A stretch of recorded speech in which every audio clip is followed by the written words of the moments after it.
Hey, how's it going? Today I'm talking about hip and groin pain when training for Wine and Dine to Dopey. What to do now. This is Running to the Castle, a podcast for injury-prone RunDisney runners on a journey to running magical miles. Join me, Dr. Allie, as I share the secrets I've gathered as a runner, doctor of physical therapy, and coach. You'll learn the exact ways I get my clients to the castle strong without feeling broken or held together with KT tape as they cross the finish line. Okay, so I got a question from an Instagram follower. Thank you so much for the question. Asking what to do for hip and groin pain that they're experiencing. So I'll give you a little bit of background based on the background they gave me. So I got an email while I was on vacation talking about the past 2 weeks I haven't done speed workouts because they've been having some discomfort, so doing easy runs. They are training for Wine and Dine to Dopey. The pain is in the hip or groin area. Feels like it's hard to pick up their legs and it's a little painful dropping it. Painful going from a sitting to a standing position, and definitely worse after sitting. Feels more bearable after mile 2. I'm thinking it has to do with inadequate stretching and strength there. Sometimes I feel it in my hips. I've been running since April and for up to 6 miles. Was supposed to do a half marathon last weekend, but I called it off because I started to feel the hips and the groin then. Took 2 weeks off. Nervous now, wondering if they pushed too far, worried if it never gets better, what are they going to do? And I actually got a second message about this because, to be completely honest, I took vacation time and then it was the beginning of Stronger, Faster, Finisher. So full force was all on that. And now I'm playing catch up from some things that came in over 4th of July weekend and the days at the beginning of that week. So, got another message about it, asking the same thing, saying that they're only walking now because it bugs them so much. So, I'm going to walk you through how I go through this with my clients, of questions I ask, the thought process I start going through. So, if you're like this person and have some hip or groin pain, or maybe some other pain, I ask the same questions. You can start deciding what you can do to prevent this from happening again and to treat it now. I will say, as always, this should not be taken as personal medical advice. I am not your physical therapist. I am not assessing you. I am going based on the information that I have. Please take it with a grain of salt. When in doubt, go seek out your healthcare provider. Okay? But there are things that you can do, because what I don't want to happen is I don't want you to go to your doctor. I don't want you to go to your physical therapist and they say, oh, you're done running. You can't do that, because 80% of the time that is not true. So I want to make sure that you can help decide for yourself whether you do need pure rest and no running at all, or if there are some things you can do. Okay, so going through this, hip and groin pain, that's what we're talking about today. First question I always ask is, how long has it been going on? From this information, I'm not exactly sure when it started. So they did say that there was a half marathon at the end of June that they were going to do, but they called it off mid-June because they started to feel it then. Now, is that actually when the pain really, really started? Or is that when the pain got so bad that they decided, nope, not happening? So when did the discomfort begin? We want to know that information because that helps lead us to what caused the pain. Is this from a trauma, which could be anything from you got hit by a car, that's a big trauma, or you stepped off the curb wrong and you twisted your leg, twisted your hip, grinded in that hip joint. Maybe it's one of those. Maybe it's not. Maybe it's on a day that you did a really long run with no fueling and you were exhausted already because you got crummy sleep. So we start diving into, was this trauma or was this insidious, where it just kind of gradually came on over time, and we can start ruling things in and out. Okay? The next question to ask, when does it hurt? Is it all of the time? Now, I have some information about this where it feels like it's hard to pick up the legs and painful dropping it and painful after sitting, feels more bearable after mile 2. So that information is okay. There's still some missing information. So think about, is the pain constant? Yes, it's more bearable after mile 2, but does that mean it's gone? Probably not, because I would think that they would have said it's completely gone after mile 2. Is the pain at rest? If you're not doing anything, do you have any pain? Is the pain keeping you up at night? Is it waking you in the middle of the night? Is it making it hard to go to sleep? Is the discomfort associated with a specific time of day? At the beginning of a run, getting better during the run, or getting worse during the run? Or is it happening, you can get through the run, but it's happening after the run or later in the day or the next day? So I do have some information where it's better after mile 2. So we'll remember that information for a little bit later. What have you already tried to get rid of this pain, to relieve these symptoms? Ice, heat, Advil, or other NSAID, resting, hot Epsom salt bath, stretches, switching out shoes, certain strength movements. What kinds of things have you tried? What of those things made it feel better? What of those things made it feel worse? So from this particular person, I know that they've tried rest. How did that rest go? Did that alleviate the pain while they were completely resting, not running? Maybe. I don't know that information. I do know that when they got back to their workouts, back to running, that it still didn't feel good. And now, a week later, now they're walking their workout. So if they are doing Wine and Dine to Dopey, this weekend long run should be 4.13 miles for week 4. If they're walking it, that's great. That's still movement. Is the pain still the same as when they were running it? So these are the questions that I start going through. What caused the pain? So we know for this particular person that they started from 0, they say in April. And I actually have been DMing with this person for a while in Instagram. If you ever have a question for me, send me a DM, runDisney DPT over on Instagram. I do my best to answer them, but I will be completely honest with you. My full attention does go to my paying clients in either my one-on-one capacity or stronger, faster finisher. So that's where you're going to get the best answers. And then I do my best to answer as many questions as I can that come in through DMs or through my email. So please feel free to always send me a DM and ask the question. I'll do my best to answer it. And it may come in the form of a podcast episode, because if you're asking the question, somebody else has the same question. Okay? So I have been DMing with this person for a couple of months now, and I see back in our history that they were asking me about running starting in March. And at that point, I had recommended doing the 0 to 5K training program. And so I'm not exactly sure of the timeline of when they started that program. I do know that mid-April, they sent me a DM. They had said that they had done a 5K race or a 5K run. I actually don't know if it was a race or just a run that they did, wanting to see where they were at a 5K distance. That was mid-April.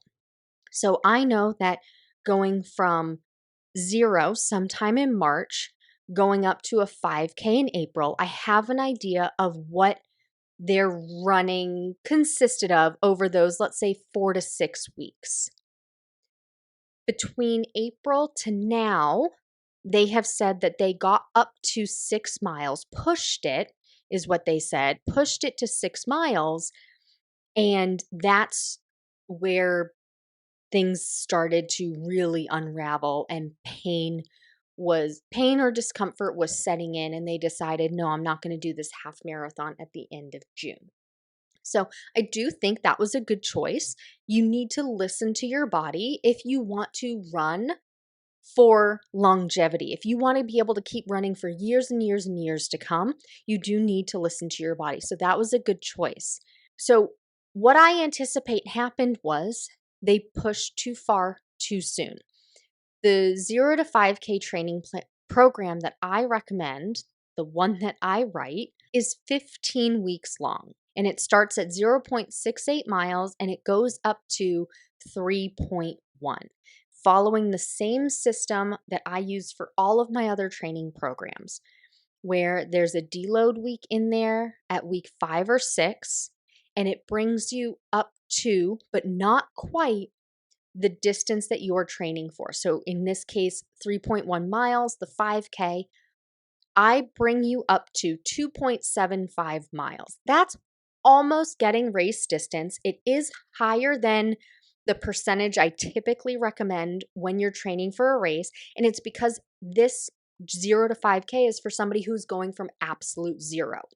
I do recommend getting a little bit closer when it's that short distance. And you can do that because it is a short distance.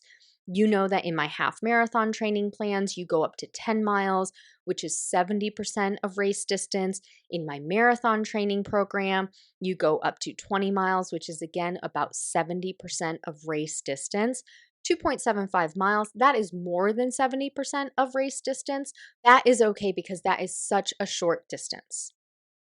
Okay, so now we can think about what caused that pain. I anticipate going too far too soon.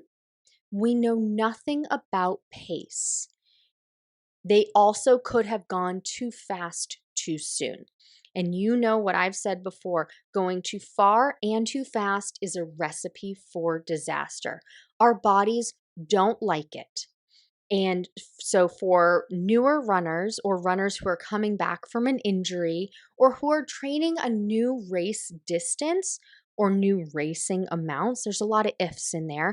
So new race distance, going for a marathon the first time, or Dopey for the first time, or new just race goals. I forget what I just called it, but where you're doing multiple race weekends in a whole year. So doing Wine and Dine, and then Dopey, and then maybe Dumbo, and then maybe Fairy Tale Princess.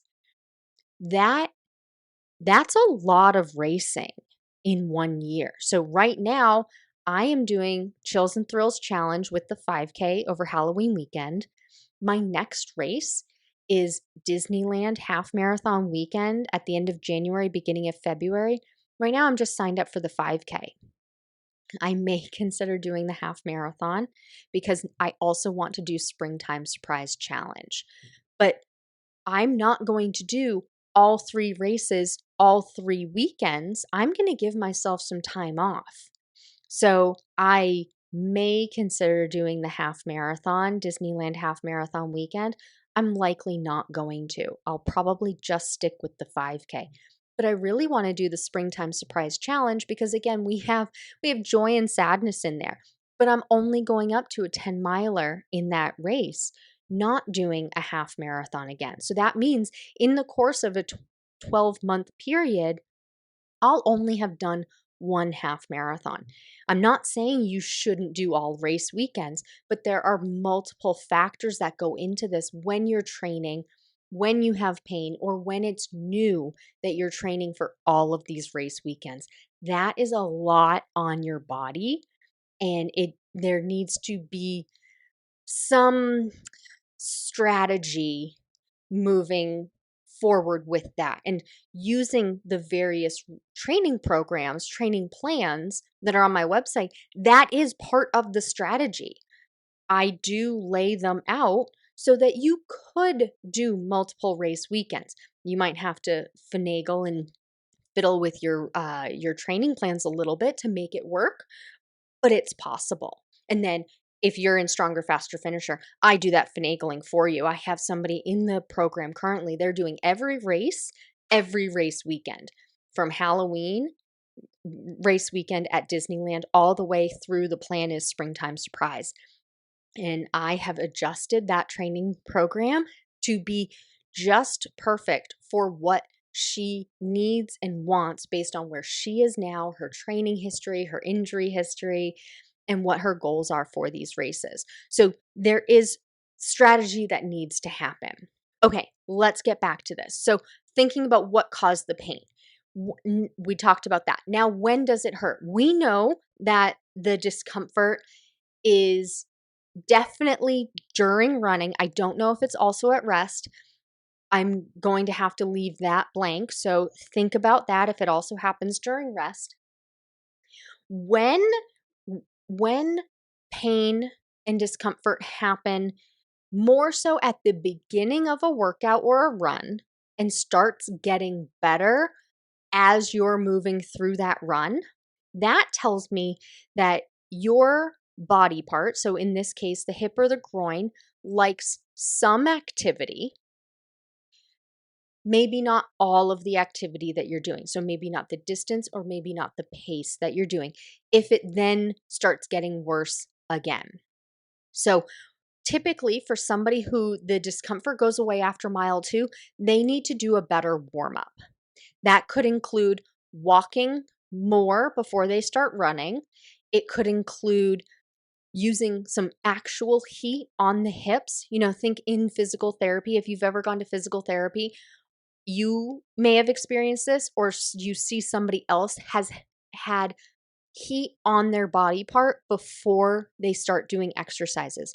That's to literally warm up the joint, the muscles, the blood flow.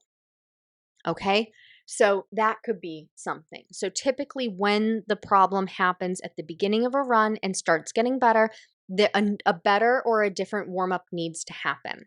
You could also do dynamic stretches where you're actively moving through a range of motion.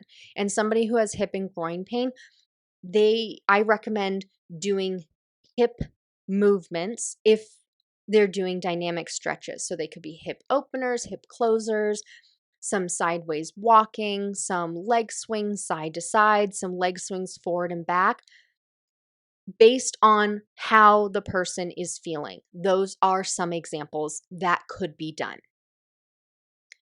And then what's already been tried? We know this person has already tried rest and they've rested for 2 weeks.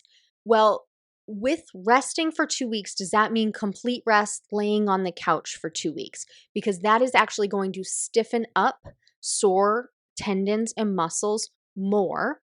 So if that's the case, I'm not surprised that the soreness has come back, because what happens is when our tendons like some load. They like something through them. They like working at least a little bit. When we go from doing a lot of activity and then stopping, rightfully so, with that amount of activity because we have pain, if we go to doing absolutely nothing, our tendons don't like that. They need some load. And what happens is they actually tighten up more and they can't tolerate the same amount of load anymore. So then when we go to do anything, any amount of running, speed walking, walking for exercise, our hips are like, oh, hell no, I don't like this. We just haven't been doing anything. And now we're going full force into 4.13 miles. What are we doing here? They need some consistent load during those 2 weeks. So if it was complete rest, that can be why the hips are still bothered. And then what else? Ice, heat, stretches, things like that. When it's a tendon problem or an overuse muscle or overuse tendon problem, stretches make it backfire. So they end up getting worse. They feel better in the moment. So it's this weird false sense of security, false sense of, oh, I'm doing the right thing, because it actually feels better while you're doing it, but it's actually making the problem worse. Because when we have a tendon or a muscle problem, we can have micro tearing. And when we stretch micro tears, we are pulling those tears further apart. So they can't touch the other ends of the muscle to actually heal themselves. And so stretching, it feels good in the moment because our body recognizes, oh, we've done this before. Stretching always feels nice. Some yoga always feels nice.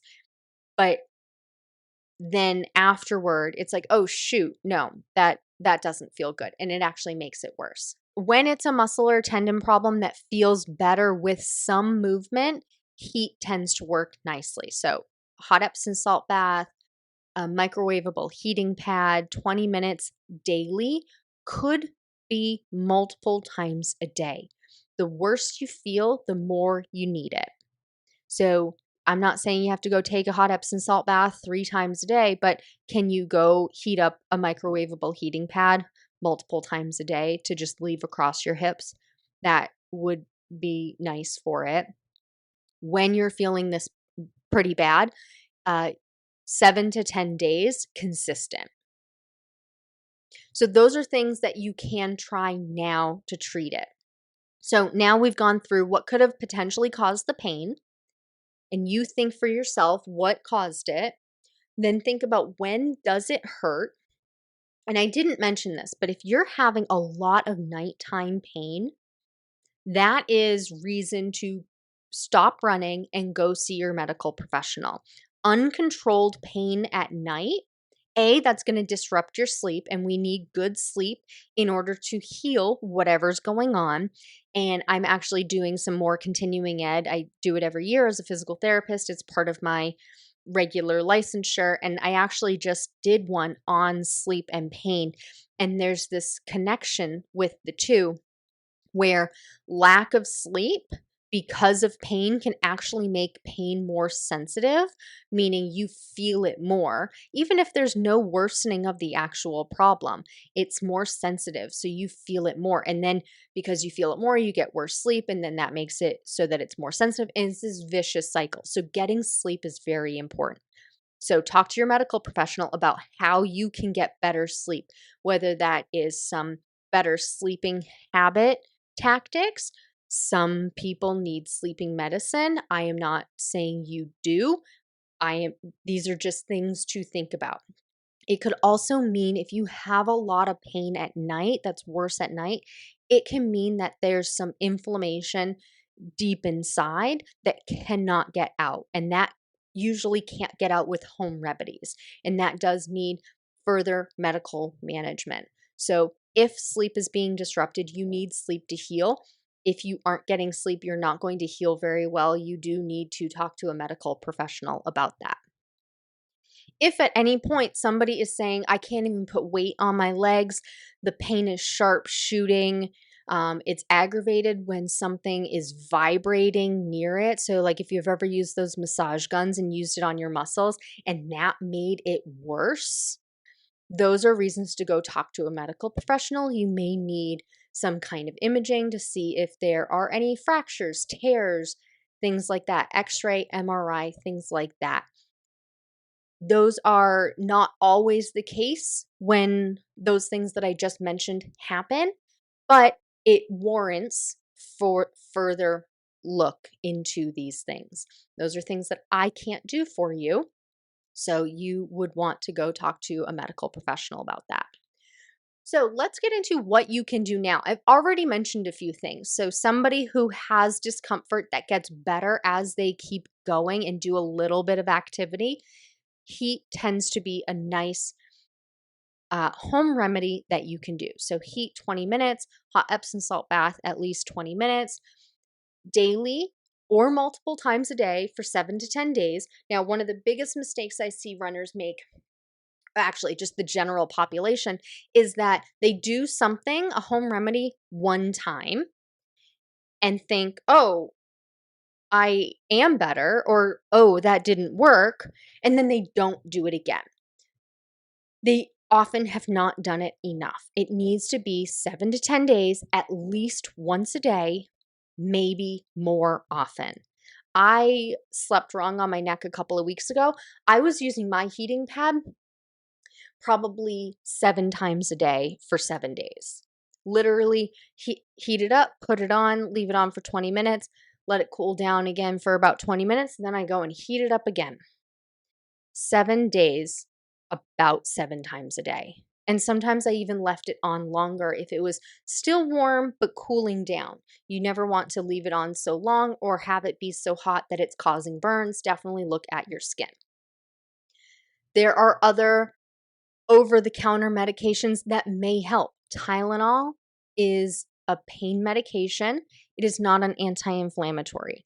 Advil and ibuprofen, Motrin, Aleve, those are also pain medications and anti-inflammatories. That's why those ones are called NSAIDs, non-steroidal anti-inflammatory drugs. Those help inflammation. Tylenol does not help inflammation. It helps disrupt the signal your brain is sensing, saying that you have pain. Whereas the NSAIDs, they actually stop inflammation at the site, if there is inflammation there, to actually stop the inflammation, which then stops the pain. And that's how that one works. So, not saying to use either one of those. That is outside my scope. However, those are how those two mechanisms work. What kind of activity can you do that is tolerable? Where, okay, maybe it's a little uncomfortable, but it's definitely not getting worse. Maybe it's getting better, but you can definitely do it and it's no problem. Maybe that's running 2 miles after walking 2 miles, after having a good 2-mile walking warm up, and then you can run 2 miles. Or maybe you can't run at all, but you can walk and you can ride a bike. Find something that you can do to continue your endurance training while getting your hip or groin looked at. So the way I recommend my Stronger, Faster Finisher clients do this is find the distance you can do something, whether it be walking or running or cycling. And actually, when it comes to cycling, I recommend time. So let's use the example of somebody can run 2 miles, but can't run more than that. So they're going to warm up for let's say a mile. Then they're going to run 2 miles. The warm up is a walk. They're going to walk for 1 mile. They're going to run for 2 miles. But they're supposed to do 4.13 miles today. And they've only done 3 between the walk and the run. You could walk the rest of it, or you could ride a bike, do a spin class, ride your bike outside for the equivalent of the remaining time that you would have spent running. So let's say your easy pace is 16 minutes per mile and you have 1.13 miles left. I'm not going to do the math. I'm just going to do an estimate here, but if you really want, you can do the math. So 1.13 miles left, 16-minute per mile run. So now you are going to go and ride your bike for 20 minutes to make up the rest of the time that you would have been running, but you're going to do it cycling. And I don't recommend doing a direct distance replacement because you're going to ride your bike faster than you are going to run. So that's why I recommend time, because long runs are about time on your feet. So you're going to break up that long run. Instead of 4.13 miles running, you're going to walk 1 mile as a warm up. You're going to run the 2 miles that we've decided in this example that you can comfortably run, and then you're going to ride your bike for the remaining time that it would have taken you to run the last 1.13 miles. And that's how you're going to build your endurance while seeking care for your hip or your groin pain. Okay? During the week, whenever somebody has pain, speed workouts take a back seat. Speed workouts are always bonus. Speed workouts are always bonus. So if you're having pain, skip the speed workouts, go for walks, or go and do some kind of cross training like riding your bike. You want to keep up the endurance to improve your cardiovascular endurance, which is your heart's ability to pump and your lungs' ability to breathe. That's cardiovascular fitness and endurance. So during those middle of the week workouts, instead of doing your speed workout like a 30, 20, 10 or a tempo, go for a bike ride, go for a walk. Speed workouts are bonus for somebody who does not have pain to improve their finish time. But for somebody who has pain and they just want to finish and they want to make sure that they have longevity in their running, skip the speed workouts. So that's how I would handle if a client came to me with hip and groin pain. Those are the questions we would start diving into and walking through how to keep training versus do they need to stop training and go seek medical attention. When in doubt, go see your medical provider and see what your specific instance needs. It could just be that you need to adjust how you're training. It could be that you need other medical management, including imaging, medication, time off from running. I hope it's not the case, but it always is a possibility. 80% of running injuries are caused by overtraining. So that's where my advice comes from. It comes from a place that this is what I've seen for overtraining. This is how I would personally do it for myself if that happened, or how I would help my clients find a way to keep training in that instance. But the other 20%, they do need other kind of medical management. So always take this information, put it in your back pocket, try some of it. But when in doubt, if you really don't know what to do, go seek medical attention. Hey, can I ask a quick favor? If you're enjoying this podcast, would you take 20 seconds to leave a rating and review? Leaving a rating and a review helps other runners find this podcast because the platform you're listening to this on will start suggesting it to runners like you. All it takes is 20 seconds. Thank you so much for supporting this podcast. As always, thanks so much for listening. That's all for now. Talk to you soon.